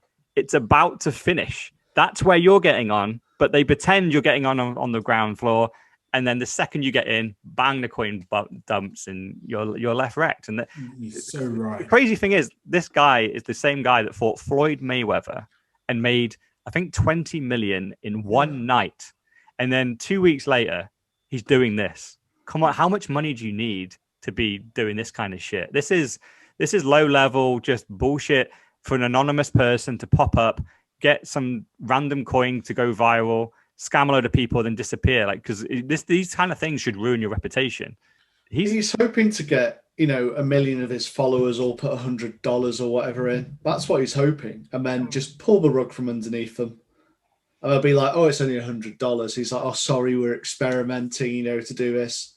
Apart from he's pulled his, you know, 30 million out of it. Yeah. Also makes me think that they're probably not handling their money properly either. Because to your point, if he's already, and he has, you know, made 20 million, I need to follow that up. It's like a drug and an addiction, isn't it? Okay, 2 weeks later or a few weeks later, right, I've got this idea of a shit coin. Okay, great. And then after that, it'll be something new. And eventually there won't be any more new ideas and people will cotton on, but just be left with nothing. And we all know, will Logan Paul be here in 10 years' time? Maybe even 5 years' time? Probably not. Yeah, because you can even see from his tweets, he's pretending it's not even his idea. He's pretending it's just a joke. I think even in his thing, he said, Dink Doink is the stupidest shitcoin ever. And it's got no use case, but fuck it, I'm all in. Like, that was his tweet. So that is like the perfect defense, right? Because when in 6 months' time, when this coin goes to zero, you can call that tweet back and go, look, I told you it's the stupidest shitcoin of all time. Yeah. And then, but when he says he's all in, that just means, no, you have like 10 million of fake money in that coin because you printed the money for yourself. You didn't have to buy those coins. You're the creator. So you just gave yourself 10 million. Of the probably like, I don't know, 40 or 50 million that he's worth, he didn't put a single penny of that into this coin. His followers are buying tiny amounts of that coin with real money. He got a fake 10 million. That 10 million will probably go up to 20 or 30. He will dump it on their heads and make real money back. They'll lose everything. And when he references it and goes, oh, it went to zero, sorry about that, he'll be like, I told you it's stupid shit coin. These things happen, right? Everyone lost money on Doge. Everyone lost money on Dink Doink. Oh, well. No, this was planned. It was literally, this was a plan from the very beginning. You knew exactly where this was going to happen. Don't try and play dumb. You knew exactly what you were doing here. They had the CEO try and explain what it was, and he couldn't even explain it. You know, it's literally an elevator pitch. How can you explain in a couple of sentences what on earth your company or asset does? And he couldn't explain it because they're just like, meh. No, they have no intention of rolling it out to partners, making it for payments, putting games on there, anything. They have literally Zero use case. It's just for the gains. It's for the memes. And I must admit, I blame Elon yet again for this, because I think they even reference it that, look, Dogecoin has no use case. So everyone's buying that, and the richest guy in the world is endorsing it. So what's so bad in having Dink Dunk and having a stupid character for that? And then us pumping this, it's no different to Elon pumping Dogecoin that he has shit tons of. And you know what? When they use that defense, I can't argue with them. Yeah. Elon is in the same camp as them. He has enabled a lot of this, and this is the problem. If he'd have just stuck to Bitcoin, it wouldn't have opened the door to this, just making this okay. Because I think a lot of people have seen Elon do this and gone, is he going to get prosecuted for pumping just a stupid scam coin? Nothing's happened. So they've gone, oh, right, doors open. This is legal. Right, let's create our own Dogecoin, call it whatever. Just needs a stupid name and a logo, and then tell people the price is going to go up. And yeah. So looking at it, so I've pulled up the chart on Coinbase, which doesn't sell it, and it's just going down slowly. So maybe they're dumping it out as people are buying. So maybe it's not it as well. Yeah, it is like that. So looking at it, maybe they're just going, you know what, we're just going to do it slyly, so there's not going to be a massive peak. We're just going to empty out what we hold gradually, and we're all pre-agreed on what we sell over time, and let the plebs take it on. I can guarantee the only reason it's probably going down slowly at the moment is they haven't done their full push yet. They'll be planning a few more pushes that will spike upwards, and then it will spike downwards. It'll be the next Titan graph, like the graph that we showed the other week. It goes up and down. It'll be a bit spiky on the way up, but then there'll be a day where it just goes straight down, where all the founders just decide, pull the plug. It looks quite odd at the moment. Like, I'll drop it into the chat, but can't believe Coinbase actually have it. Well, they don't have it. They have all crypto charts listed on there, but they don't sell it. So like, they didn't have Dogecoin for ages, but they just had the chart on there. And so it's been going for a month, and it's gone down by 90%, guys. I think. Yeah, I just clicked it on the all, and it's down 90%. So you're saying it's going down slowly, but that is a 90% down chart. That's what I mean. Is people are buying, they're literally just dumping their stock gradually. I honestly think that's I thought you were referring to Doge as opposed to Dink Donk. No, I'm looking at Dink Donk. Yeah, it looks like it's come out at a price and never got above its listing price, has it? It's been out for 2 weeks. Yeah. In regards to Doge as well, like, it's funny how people will have lost money in Dogecoin, but then no one's really talking about it. It's the classic gamblers, isn't it? It's like, oh yeah, it was the hottest thing on earth. 2 months ago when Elon was tweeting about it. When it was about 50p, wasn't it? Yeah. And I think it went up to 20 pence. Yeah, it's down to 15, but it still hasn't hit its, so it was before this year, it was a fraction of a penny, wasn't it? Yeah, it's still massively up for the year, but most people didn't buy it then. Most people brought it around when Elon went on Saturday Night Live. Around, I reckon, above today's price. Most people brought above today's price. Yeah. Yeah, but you play stupid games, win stupid prizes. Yeah, well, that's the thing. Once you buy into that type of coin, you have to keep trading in and out of coins, because it's just all about gains, all about the memes. Well, so memes change week to week. So you got to keep going to the next meme coin. And if you get left behind on Doge, which is now a month old, you get wrecked. You have to be on Dink Doink or freaking We all know someone who's saying about a useless Bitcoin trading or rather holding, and they're on about buying Litecoin, and then they said, "Oh, yeah, I'm following this person." And they're saying buy Stellar. And then that conversation went dead as Stellar fucking bottomed out. Exactly, yeah. And I love the fact, the rationale when he even said, like, why are you buying that? He's like, oh, it's gone up more than Bitcoin and when even that statement, it was true for like the last 2 weeks. But that was the top. He was buying the top. He's coming in on floor 220, and the plug got pulled just as he went in. If he put all his gains in from the other coins into there, and that's why I think we've heard nothing since. No, nothing. So I think literally all the money's been lost on there, but we'll see. I think that's enough about shit coins, isn't it? We talked quite a lot about shit coins today, about Ethereum and Dink Donk. I think Was a it would welcome just be one to. of those things. So if we recall back, there's that documentary, and it's only a short one, and I don't even know if it's a documentary, just on scams. I think it's Dirty Money on Netflix, just on scams.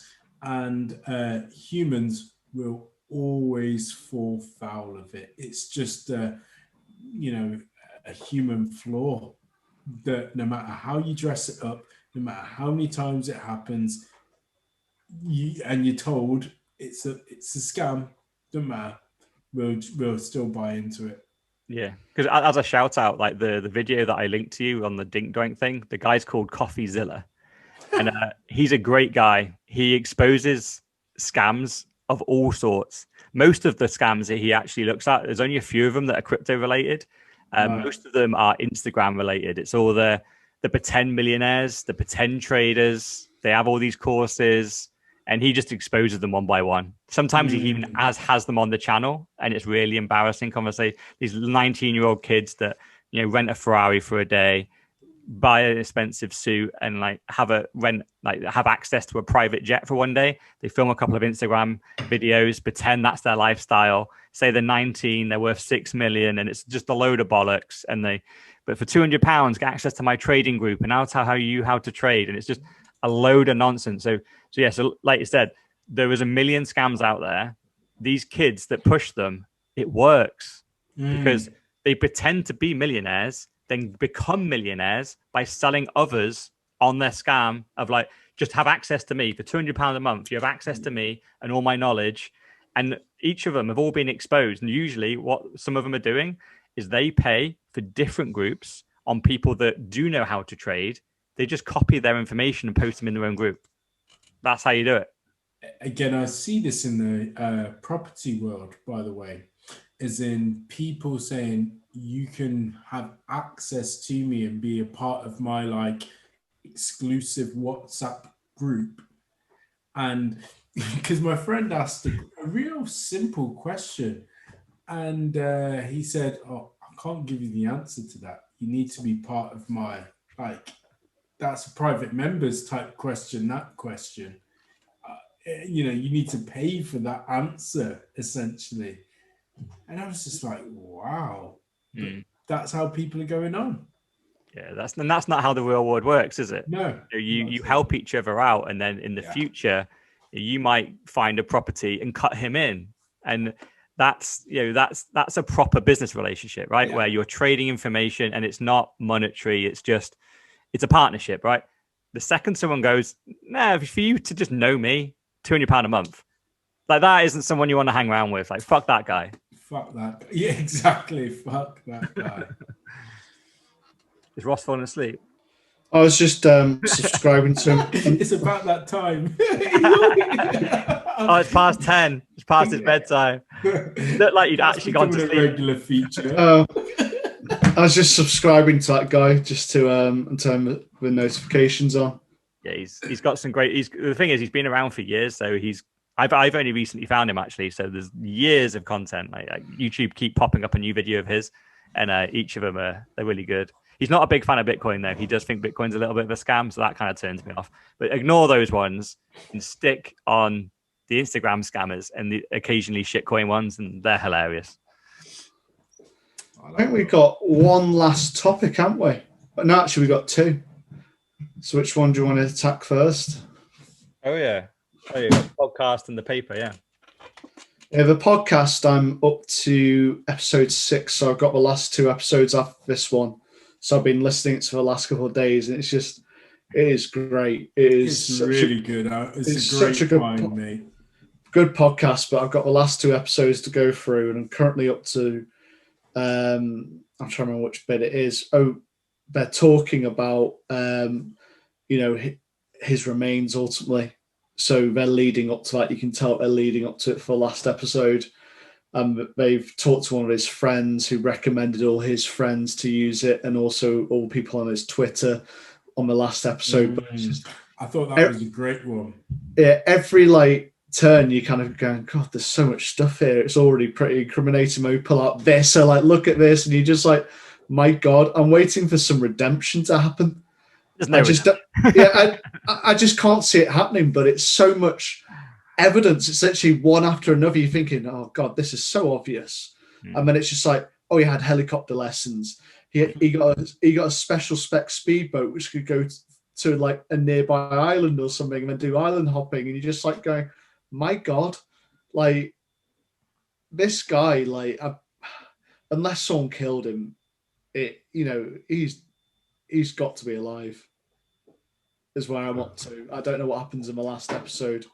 What's your thoughts, Gaz? Because I listened to it as well, and do you think he's just dead and that's it? Oh no, it's the only thing that's really confusing is the fact that his wife is so involved and she's been left carrying the can. So if she'd have disappeared as well, then I would kind of get it. But unless the plan went slightly wrong, because she was left all the money that he had left, but then all that got seized. So she would have been very wealthy for the rest of her life anyway. He had 50 million worth of cars, property, and just money. But because that all got seized, she's now poor. She's dating someone else. What do you mean? She's not poor? He moved. He bought a house in the same neighborhood when he was a multi-millionaire, supposed as her parents. So she came from money. Right. But she works a job. She's got a job. She works and she's dating some normal guy. And she's just living her life now. It's 4 years later or 2 or 3 years later. Yeah, 2 3 So that's the only thing that makes me sus, or to think that maybe there's like 2% of me maybe thinks he did die. But 98% of me still thinks, nah, fuck it. This guy is a known scammer. He set up every single thing you could do to disappear. He had it all set up. He'd been traveling all around the world for every 2 weeks, taking large amounts of money with him, supposedly dropping it off in various locations. Obviously, huge amounts of Bitcoin had gone missing as well. Yeah, he knew how to fly. He knew how to pilot boats and planes. Go on. I would have thought that she would have had to have been involved in the whole body thing in terms of the death certificate for him to get away with it. Because I was like that. I was just like, oh, she's involved. But then for her to have been left and wrecked, then I kind of think, well, maybe she wasn't involved. So it kind of did happen. I'm still left a little bit confused in terms of, whether I ultimately think that he is dead. You do? You think he's dead? Yeah, I think he's dead. But the thing is, what you can do, you can take drugs that make you look dead. Yeah. Basically, he could have literally faked his death in front of his own wife. Yeah. It is possible. And provided obviously the doctor's got to be in on it because you're clearly not dead and he would know. But if you bring your missus in, you do a bit of makeup and you are genuinely, to all intents and purposes, you look. They can slow down your heart, can't they, with certain drugs? So there are ones which can fake death. Yeah. And the private investigator said that the main places which people go to fake deaths are India and I can't remember what the other country was. Yeah. Because how easily people can be bribed and it can be set up. So, but it's great. It is such a good podcast. Like I'm looking forward to the last 2.5 episodes to find out what conclusion. But it sounds like there isn't a conclusion, which is going to be frustrating. But hey, it's worth a listen. Yeah, if anyone's just watching this podcast, we're talking about exit scams and the podcast Exit Scam. Definitely worthwhile listening to and taking the time to, really, really delve deep into that because it was amazing. I was listening to it on the Saturday, just pottering around the house with the kids, and I was just like, oh my gosh, get on to the next one and the next one. And the final one where it was really telling, which was about, was her name Jennifer or something like that, like his wife and what she's up to. Because up until then, I thought they're in it together. This is a huge scam that they've just pulled off. But I genuinely believe that, he's gone. Or if he has somehow managed to pull this off and leave her at the same time, and then is now living a new life somewhere. Wow. Yeah. That's Oscar award winning. It could be the long con, couldn't it? You know, it's a perfect cover for her to get a job and live a normal life and start dating someone in 10 years later. Maybe she fakes her own death and then Commits suicide. True. Yeah, it's one of those where ultimately I don't think this story's over. We're only 2 years into it, and I think you're right. And the fact that in Canada, where, as they said, in the US they would have ordered for the body to be exhumed, but in Canada it's okay. You know, I just feel like that's the ultimate key, or the ultimate answer to the question, isn't it? Just exhume the body already. You know, I'm impatient. My impatientness wants to know. That solves everything, doesn't it? All you got to do solves everything. Because I was amazed. This is another thing why actually maybe I agree with you, where he could well be dead. Because if I'm faking my own death, number one, I'm gonna write in my will straight away, I want to be cremated. You have to, because if you're gonna have a fake body, you have to burn it to a cinder. So there's nothing left for anyone to go, hold on, that isn't Gaz. Whereas if you bury a fake body, they can dig it back up and go, that ain't him. And it's your whole scam's been revealed. If it's burnt, obviously put into an urn, can we pick any DNA off that? Mm-mm. No, and even if you do, you fucking scatter the ashes. Come on, you fake your death. You tell your missus, fucking, that's a random bloke. Like, it's probably a goat. Like, just fucking spray him everywhere. I want my ashes put on the top of a mountain or something. I want them right in the deep ocean, right in the fucking, from out of a plane. If I'm faking my own death, that's what I want. So that's the weird thing. So it's really frustrating. The fact his body is supposedly in the ground right there, and police even got told this is part of a $250 million scam. We think he might be alive. Can we dig the body up? Then he went, nah, nothing to see here. There's $250 million riding on this. Dig this up, because if it's not him, there should be a manhunt finding him. I feel like as well, because you're absolutely right. I think people may have got paid along the way to say, no, don't do it. Like, don't you dig that body up. But I feel that's Canada. Yeah. That's woke Canada. Yeah. I think Canada who prefer protecting people's feelings rather than actually uncovering the truth. Yep, don't you touch that boy. You lay him to rest and leave him there. Yeah. If he knew, like, if he had that level of confidence where he's going to fake his death in India, knowing that, do the examining and all that stuff in India, then ship it all the way back to Canada, then bury it, and I still know they're never going to dig it up. That is next level confidence on your scam, because it's genius. Because that's one of the few things that makes me think he is dead, because there's a body and it's just laying in the ground. It's like, he wouldn't have done that if it's fake, but if he knew that they couldn't dig it up, that's genius.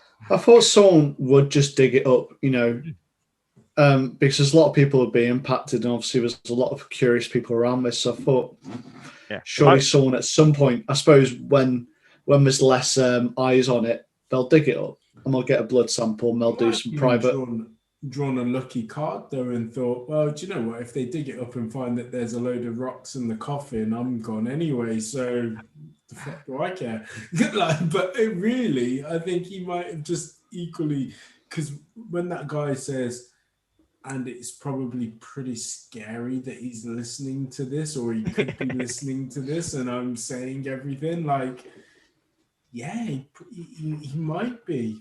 But I really don't think that he is. I personally think he's dead and is. But the kind of stuff which he's doing, he's probably mixing in various other crimes like money laundering for actually drug cartels. There's probably all sorts in there, because this guy was greedy and he liked getting involved in various scams, unless he was just limiting himself to kind of like pyramid schemes. Yeah. Well, the thing, this is just an out-and-out scam, isn't it? This is supposedly an exchange. Well, and then he was stealing all the money that was deposited. It's just. But he was doing a pyramid. He was taking from, Peter to pay Paul. Yeah. So like he did when he was 14. So I kind of think his kind of whole play didn't change, which maybe says that maybe he wasn't dealing with drug dealers or someone, but there is a possibility that he got killed by someone. And that's a strong one. Maybe he was poisoned. Not saying anything as well.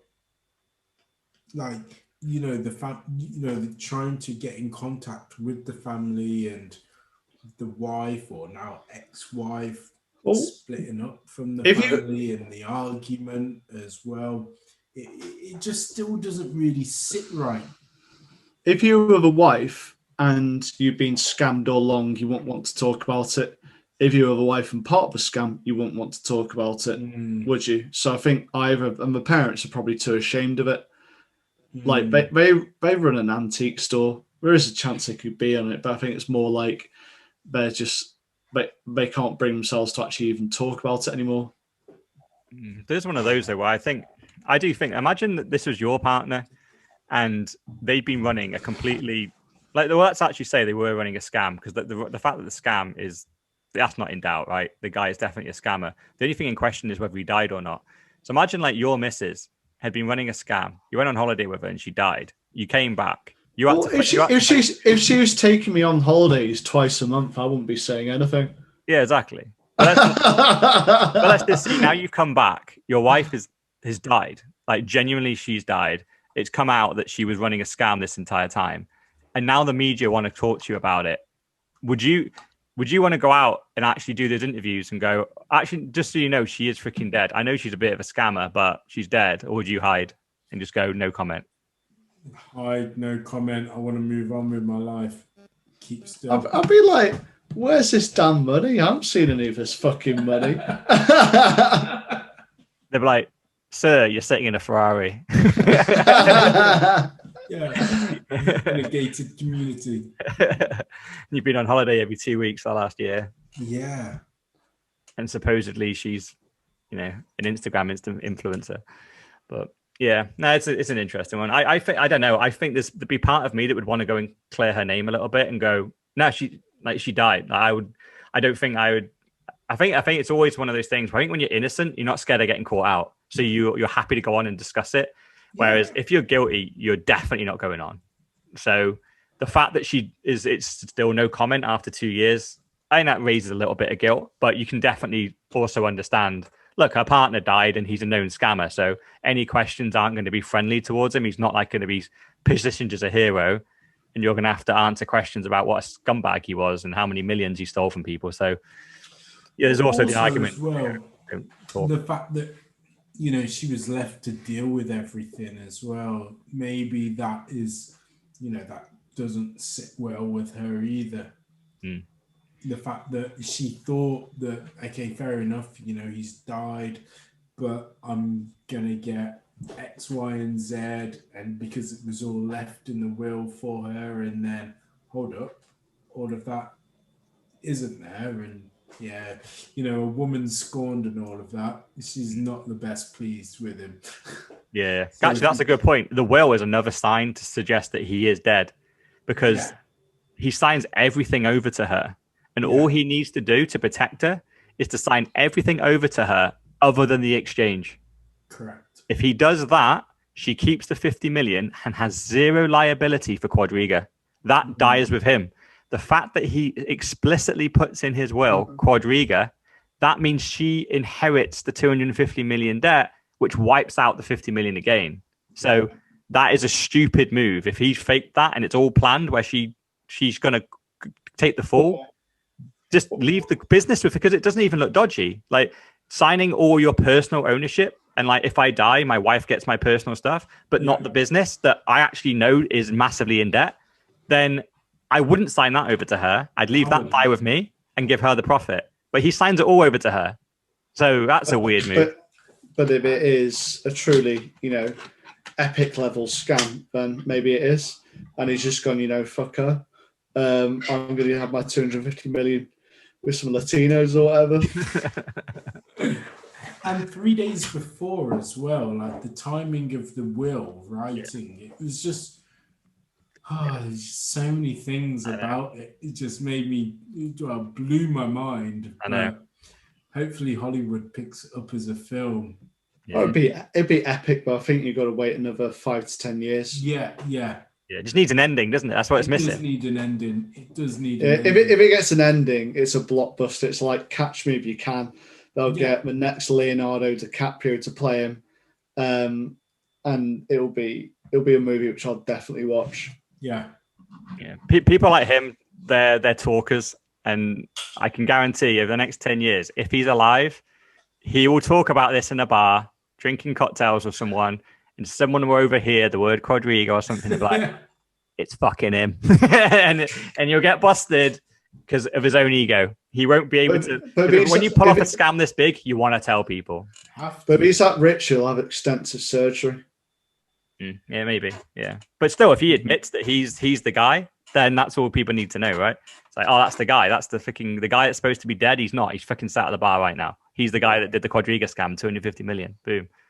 He's just bragging to my mate. He's 17 cocktails in. But even when he was 14, he wasn't admitting to anyone about his Ponzi schemes. So I think he knows how. I don't think he really had any friends or anyone he was actually close to. So no one knew about his life. Yeah, very true. Yeah. But we're going to close off last story today. Paper came through your door, didn't it? How did it all happen then? This random paper just come through your door? Yeah, it's just sat in the porch, picked it up, and I was just like, what on earth is this? So it had an article about, what was it, the banks being mobsters, and I was just like, well, who doesn't know that? But fair play for putting it as a headline, because I've never seen it as a headline in any paper ever. Well, it is. It's a bit of a, how do you describe it? A bit of a conspiracy theorist paper. Every single article was something around mass injections, lockdown. But the thing which I suppose put me off was I read the banking article. It's quite poorly written. You know, if you're going to do a publication like this, which is obviously cost a lot of money, I thought you'd have someone involved who maybe has a better handle on the English language. It didn't flow very well. It wasn't written very well.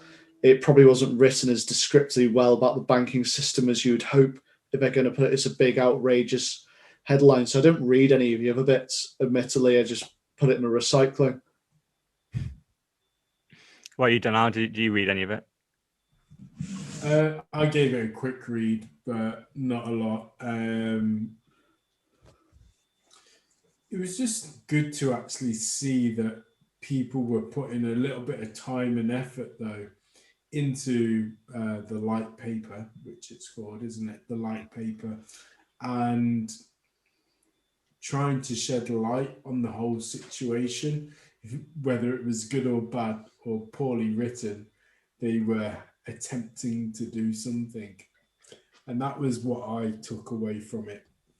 Yeah, no, I loved it. It's just, I didn't particularly like the banking one, just because I think they tried to explain how inflation is bad, and they just did it clumsily. Yeah. It was over an entire page, and they were trying to list out an example of how £10,000 goes up, down, and sideways. And obviously, I get it completely, and they lost me. So I'm like, someone's reading this for the first time, that you definitely have lost them.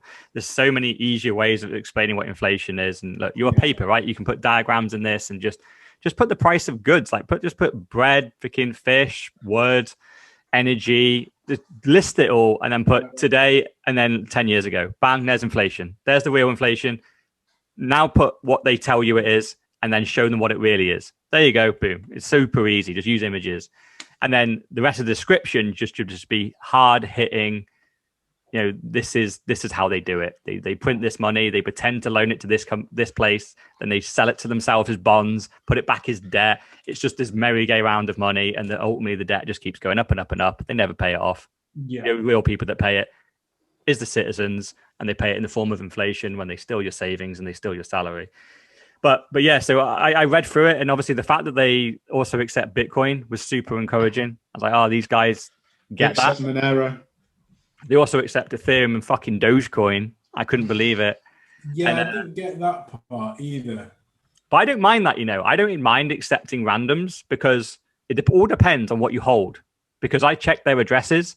So on their Bitcoin address, they've received 0.22 Bitcoin over the years, 79 donations over the last couple of years. They received 0.2, which what's that today? About $5,000.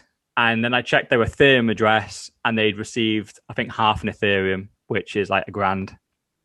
So the donations have been relatively small. But yeah, I don't mind them accepting all, because you never know who's reading it. You might have a shitcoiner that's reading it, and it's all about what you do in the background, right? So if I'm setting up that paper and a load of Dogecoin people are reading it, you know what? I'm going to put a Dogecoin address on it. That's fine.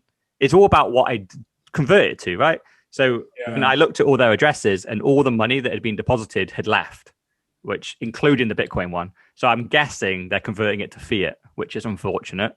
Or they might be just moving it. The sensible thing normally is you have a donation address and you move it to a more secure address out the back, because you know people are monitoring that, because people like me can take a look at it, right? I did. I wanted to have a look. And I looked through it and went, right, you accept Bitcoin, you accept all this. Where's your Bitcoin articles? This is the answer, right? You've got the inflation thing here. Where's your Bitcoin? Because this is the problem. This is just scaring people, right? With a financial system, you're just scaring people, saying it's fucked. What's the solution? What do people do? You haven't given them a solution. You know the government's fucked now. Have you emailed them? Yep. Yeah. So did you write an article for them? No, I've offered. Yeah. So it says contribute. So I've subscribed to their paper as well. So I've paid their £5 a month. So I get a subscription through, because I want to read the physical one. And what I'm really going to do, I'm going to leave it at my parents. I'm going to smuggle it in every time I go around there for tea. I'm just going to leave it on the table. I'm going to try and red pill them without them fucking realizing. Because I know they're so easily led. They just, whenever I go round, I start to red pill them and they start to come round. I leave for 2 weeks. Next time I'm round, they're fucking scared again. I'm like, fucking hell, you keep reading the TV. So what I'm going to do, I'm going to start leaving stuff there now. So I'm going to leave this paper every time I get it. I'm leaving it on the table, not going to tell them. And I know they'll pick it up and just start flicking through it. And I can't wait for them to tell me their first conspiracy theory back at me. I'm going to fucking love it, especially if they don't know where it came from. But it says authored by Gareth Stevens. Yeah, well, if they read a Bitcoin one, yeah. So I contacted them. It said contribute. And I was like, oh, you can contribute a number of ways. And I was like, I literally just emailed them, saying, I can't see any Bitcoin articles in your paper. This is the solution to the banking problem that you list. And here's my website. Here's my LinkedIn. I'll happily write a Bitcoin series for you if you want. So, yeah. It's interesting there as well, because boomers will be boomers, is that if they read it in a paper, they will probably adopt it as the truth, as opposed to what we always say, verify and do your own research. So the minute they read that, they'll probably be like, wow, it's in the paper. I know, if someone's printed it out, it's got to be real. Yeah. It's like with us, if it's on the internet, it's got to be real. Yeah. Obviously, we all know any dickhead can write whatever they want on the internet. Guess what? Any dickhead can write what they want in the paper. Yeah, exactly. Our parents don't realize that. They think it's like, no. This would have been fact checked. Yeah. This has got to be legit. There's not lies in the paper. They can't lie. They're not allowed, right? Yeah. Show me an example. What is it? There's a fact check service. What is it, on Twitter or something like that? And it's actually funded for by the US government. Yeah. And it's actually it's actually been proven that it's lied a number of times. Yeah, well, they launched that fact checking thing, and the first thing they fact checked was, and made illegal to say on Twitter, was that the virus came from the lab.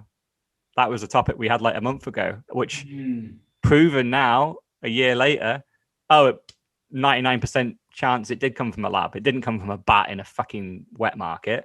So literally, the fact checkers that cancelled loads of people, their first job they got wrong. Literally, they're 1 in 0. they fought once and lost once. It's just stupid. And and now they're getting shit tons of more funding. There was actually an article that came out today from Biden that said he's doing more fact checking, and they want to intercept text messages and emails and put the same type of warnings on, just as when you get a tweet and it says with that little warning to say this might be wrong. Yeah, they want to put that on emails and text messages, which straight away, that is fucking terrifying, right? Because that straight away implies they're reading them.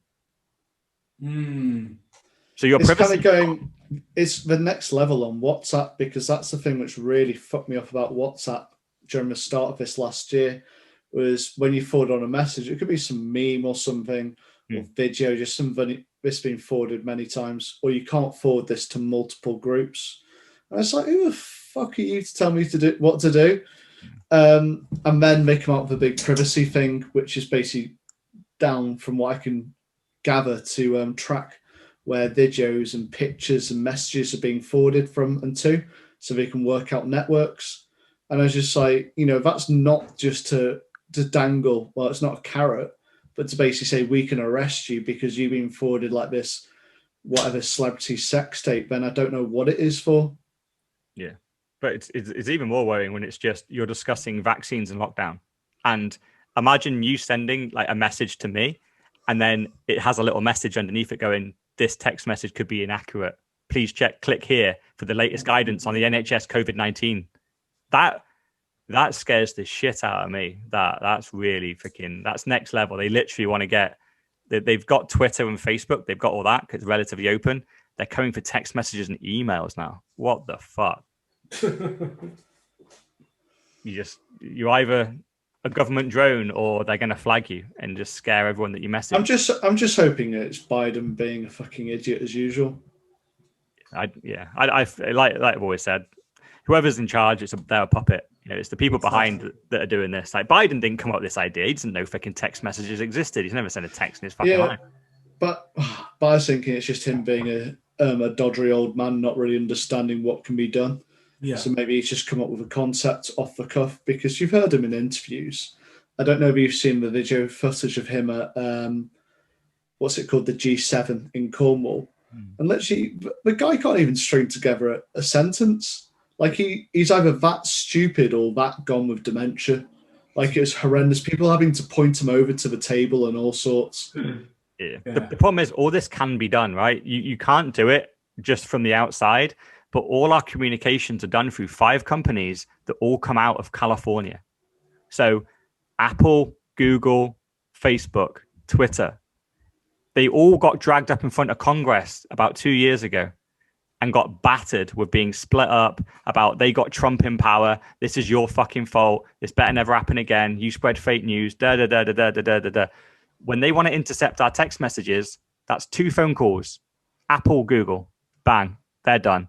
If you want, you moved to WhatsApp, have you? Oh, guess who owns that? Facebook. So this is very, very simple for them.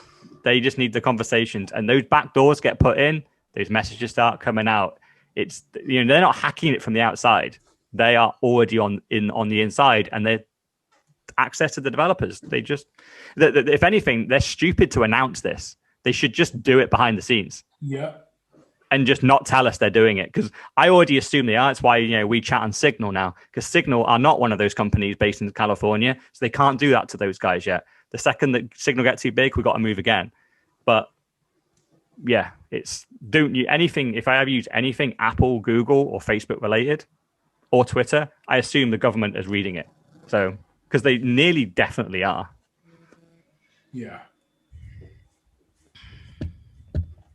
Well, on that note of conspiracy theories are us, I think it's probably time to end this.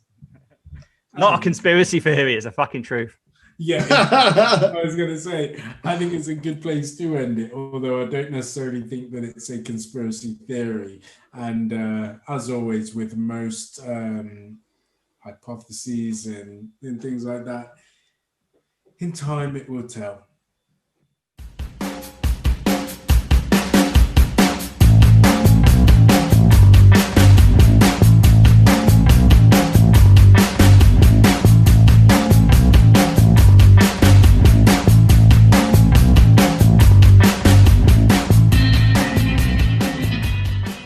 Yeah, fellow plebs, if you want to hear us, then tune in.